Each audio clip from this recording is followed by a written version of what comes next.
So just picture the structural engine of a track like Gouge Away or Tame. You are sitting there and you're anticipating this traditional rock crescendo. Right, the drums build up, the guitars start to swell, and you wait for that release. Exactly. But instead of a build-up, you are just suspended in this incredibly tense skeletal space. And we really have to dismantle a massive technical misconception about that space right away. Because when you listen to the iconic quiet verse of a Pixies track, the band is not simply playing softer. It's not just like turning down the volume knob. No, not at all. The quietness is created by the literal extraction of instruments. I mean, they strip the sonic landscape completely bare. They just drop out completely, the guitars vanish, and you are left entirely with Kim Deal playing this driving, top-to-beat bass line that just refuses to let the momentum die. Yeah, that bass line acts as the structural glue holding the entire fragile arrangement together. And while she's doing that, Black Francis delivers this dry, almost spoken word murmur over it. It is honestly the weaponization of silence. By carving out that massive void in the verse, you, the listener, are left totally exposed. Which makes the sudden transient rupture of the chorus feel incredibly violent. I mean, there is no gradual transition. Joey Santiago simply stomps on a Proco-Arat distortion pedal, and without warning, you are crushed by an abrasive, non-diatonic roar. The contrast is just staggering. Santiago's lead guitar is suddenly everywhere, and Francis absolutely shreds his vocal cords, screaming with this terrifying biblical intensity. You're taking absolute pinpoint silence and just slamming it headfirst into a towering wall of massive distortion. And we have to look at how this exact formula, this architectural blueprint of extreme dynamic shifts, was the literal framework Kurt Cobain admitted to ripping off when he wrote Smells Like Teen Spirit. I mean, he stated explicitly that he was trying to write the ultimate pop song, and to do it, he was just trying to copy the Pixies. Well, Cobain recognized that the Pixies had solved a fundamental problem in rock music. By the late 1980s, distortion had become a constant, Right. Hard rock and metal bands just kept their distortion pedals engaged from the first second of a song to the very last. Exactly. And when everything is loud all the time, nothing actually feels loud.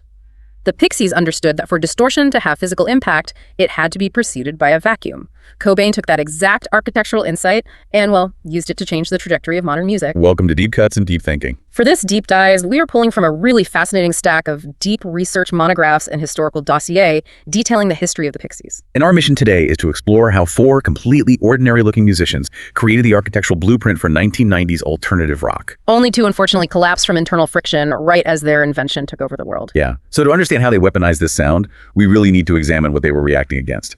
The mid-1980s music scene was intensely polarized. You had the mainstream industry, which was completely transfixed by the highly polished theatrical production of hair metal. Right, just endless gloss, massive hair, self-indulgent guitar solos. Exactly. And then on the opposite end of the spectrum, the underground was dominated by the militant rebellion and breakneck speed of hardcore punk. But the Pixies didn't emerge from either of those worlds. They came out of the dense, cerebral underground of Boston.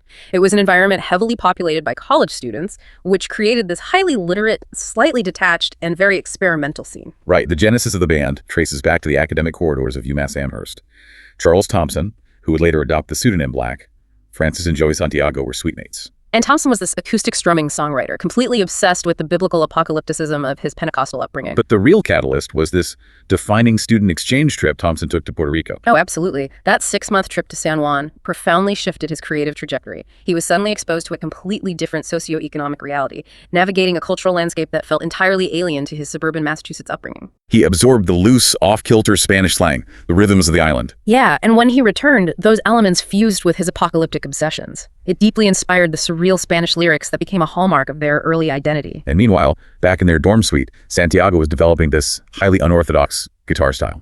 Thompson would literally stand in their shared bathroom, staring into the mirror, spitting and sweating, while aggressively strumming his acoustic guitar. Which is such a wild visual. Santiago found this raw, unpolished energy entirely magnetic. They realized they needed to build a band around this bizarre fusion, so they dropped out of college, moved to Boston, and Thompson placed an incredibly strange classified ad in the Boston Phoenix. The phrasing of that ad tells you everything you need to know about their philosophy. He was seeking a bass player who shared an appreciation for the pioneering alternative rock of Husker Du and the pristine folk harmonies of Peter, Paul, and Mary. Which is so specific. Finding a musician who genuinely loves both abrasive punk and traditional folk is rare enough. But the really crucial part of the ad was the explicit caveat at the very end. Quote, "Please no chops."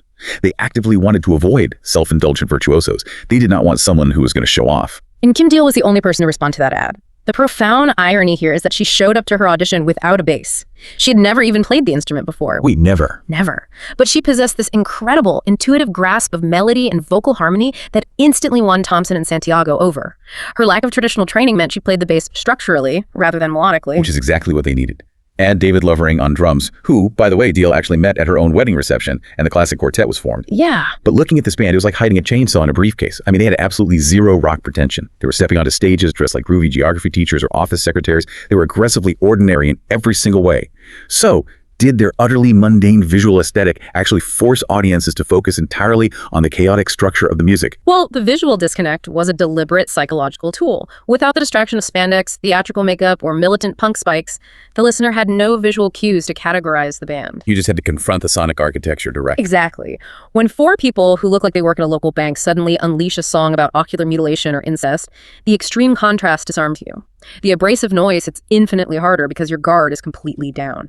So having built this bizarre engine in Levering's parents' garage, they eventually needed to document it. And this leads to a fascinating clash of two entirely different studio philosophies that perfectly codify the dual nature of the Pixies. Right, so for their debut full-length album, Surfer Rosa, they were paired with the legendary engineer Steve Albini. And Albini brought a fiercely physical, documentary-style engineering philosophy to the studio.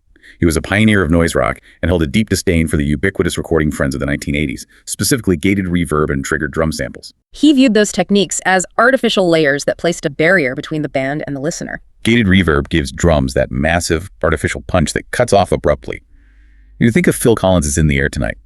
Albini hated that. He wanted the listener to hear the actual physical room where the band was standing.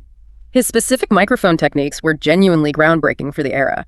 Instead of using standard overhead microphones pointing down at the drums to capture a balanced kit, he placed ribbon microphones at the drummer's head height, pointing directly across the cymbals. Wow, so right at ear level. Exactly. Ribbon mics are incredibly sensitive, and placing them horizontally captures the lateral, physical edge noise of the brass being struck. He also mounted pressure zone microphones directly on the studio walls. Those capture the sound bouncing off the walls. Yeah, they capture the boundary layer of sound, eliminating phase interference and pulling in the raw, low-end resonance of the room itself. But the vocal tracking is where Albini's methods get brilliantly eccentric. For Kim Deal's vocals, and even Joey Santiago's PV Bandit amplifier, Albini relocated the recording equipment into the studio's tiled communal bathroom. He recognized that the physical tiles would act as a natural, highly reflective echo chamber. It produced a bright, eerie slapback reverb that could not be replicated with contemporary digital processors. It sounded gritty, immediate, and unsettlingly real. But then, on their follow-up album, Doolittle, the band takes a massive pivot. They bring in Gil Norton, a British producer who brings a strict pop-oriented discipline to the studio.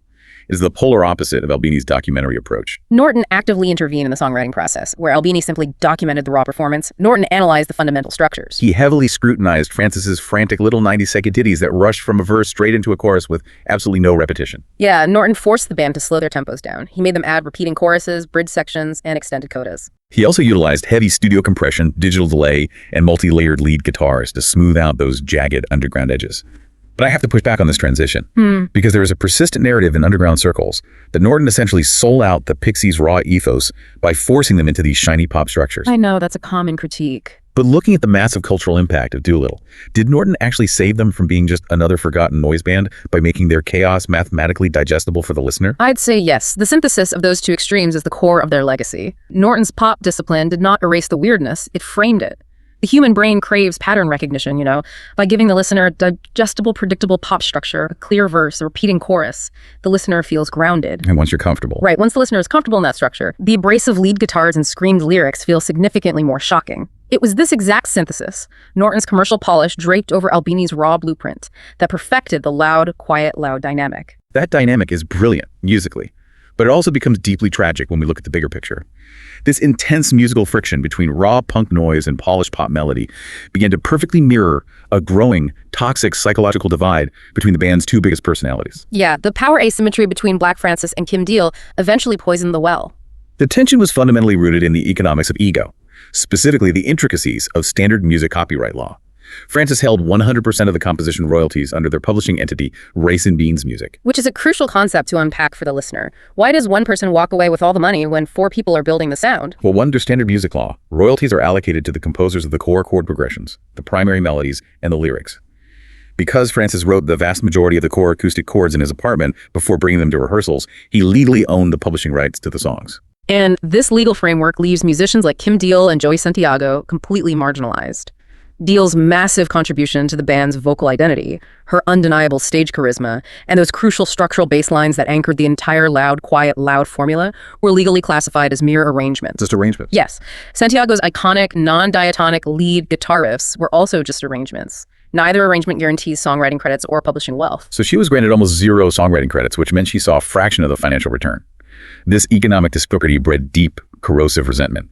Francis viewed the band as a vehicle for his singular songwriting vision and demanded absolute control. Meanwhile, he grew increasingly paranoid and frustrated by the media attention and intense fan adoration directed at Dio. The fans loved her completely unpretentious, smoking a cigarette on stage vibe. And Francis systematically barred her from contributing her own songs to later albums as a reaction. The relationship deteriorated to a point of actual hostility. The breaking point occurred on June 15, 1989, during a show in Stuttgart, Germany. The interpersonal tension was so thick and volatile that Francis actually threw a guitar at Dio on stage. Wow. And after that European run, direct communication between the two essentially ceased. They refused to speak. They had to rely on their manager or the other band members to convey basic logistical information about flights and sound checks. Which is just a miserable way to tour. Completely. Which leads us to the end of the road. And I really want to deconstruct a massive myth here regarding their breakup. The popular narrative in rock history is death by fax. Oh, right. The legend is that Francis just coldly sent a single fax on New Year's Eve to fire everybody and end the band. But the reality of their dissolution was much more grueling and drawn out. By 1992, the band was physically and emotionally hollowed out by the Zoo TV Stadium tour. They were opening for U2, playing their angular, abrasive art punk in the early evening to half-empty, massive concrete stadiums filled with entirely indifferent fans who were just waiting for Bono. Going from intimate, sweaty underground clubs where the audience is feeding you energy to standing in a cavernous concrete bowl while people buy hot dogs, it completely broke their spirits.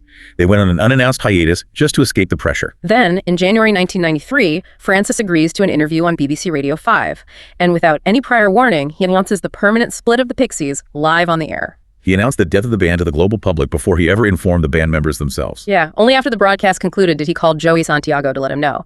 And then finally, he sent the formal faxes to Kim Deal and David Lovering to confirm the band was finished. It was a cold, administrative whimper of an ending. But the Pixie breakup wasn't the end of their story. It was merely the catalyst for their massive cultural triumph, which, incredibly, happened entirely in their absence. We have to look at the immediate role reversal that took place following the breakup. Kim Deal took all that marginalized creative energy, all the songwriting ambition she had been denied while trapped in the Pixies, and poured it into her side project, The Breeders. And she turned that band into a mainstream juggernaut. She releases the album Last Splash in 1993, and it achieves platinum status. It is driven by the massive #2 hit, Cannonball. That track features this iconic sliding bass line, deeply infectious vocal hooks, and the exact kind of dynamic shifts she helped pioneer. Suddenly, Deal is playing the main stage at Lollapalooza, touring arenas with Nirvana, and vastly outselling the Pixies' entire back catalog, as well as Francis's solo work at the time. It provided Deal with immense commercial and artistic validation. Meanwhile, during this decade of inactivity, the Pixies underwent a fascinating posthumous deification. They transitioned from a moderately successful college rock act into the ultimate band's band. The massive alternative rock acts of the 1990s continually pointed back to them as the primary architects of the modern sound. The homage was everywhere. Radiohead explicitly wrote the song Stop Whispering as a tribute to the Pixies. Weezer built their entire fusion of heavy metal guitar crunch and pristine pop hooks directly off the Pixies' pop noise synthesis. Even David Bowie famously referred to them as the psychotic Beatles, recognizing their unparalleled ability to merge avant-garde weirdness with undeniable pop sensibility. That massive compounding cultural standing eventually made a reunion inevitable. In 2004, recognizing the incredible financial and legacy securing potential, the original four members reunited. They returned to headline major festivals like Coachella, finally playing to the massive, adoring arenas they could only have dreamed of during their initial fractured run. And they actually kept the momentum going, even transitioning into a post-Kim Deal era. Deal officially departed the band in 2013 to focus entirely on the Breeders. The Pixies brought in Pazlin Chanton and later Emma Richardson to take over the bass duties. Critics have noted a fascinating shift in their modern era. They have transitioned from being these dangerous, volatile, avant-garde provocateurs into highly skilled, enduring craftsmen. So if we look at the legacy of the Pixies' blueprint, it proves a vital point to you, the listener. You do not need virtuoso technical skills to change the world. Remember the no chops classified ad. You just need the willingness to completely dismantle the standard rules. They succeeded because they combined completely contradictory ideas, surrealist cinema, biblical violence, surf pop melodies, and abrasive noise with absolute unwavering conviction. It's an incredible testament to the power of artistic conviction. It really is. But I want to leave you with a final provocative thought to mull over regarding the stark business of art. Consider how standard music copyright law essentially broke this band. The legal framework is a fundamental flaw in how society values collaborative musical creation. Exactly. Because copyright only protects the underlying chords and lyrics, Joey Santiago's abrasive, non-diatonic lead guitar riffs and Kim Deal's structural bass lines were legally classified as mere arrangements. Right. That specific legal definition funneled all the composition wealth and power to just one member, creating the toxic resentment that tore them apart just as they were changing the world. It makes you wonder how many other legendary bands throughout history have been destroyed not by creative differences, but by the cold legal definition of what constitutes a song. It fundamentally reshapes how you listen to every collaborative band from that era. If you like this episode, please like and subscribe.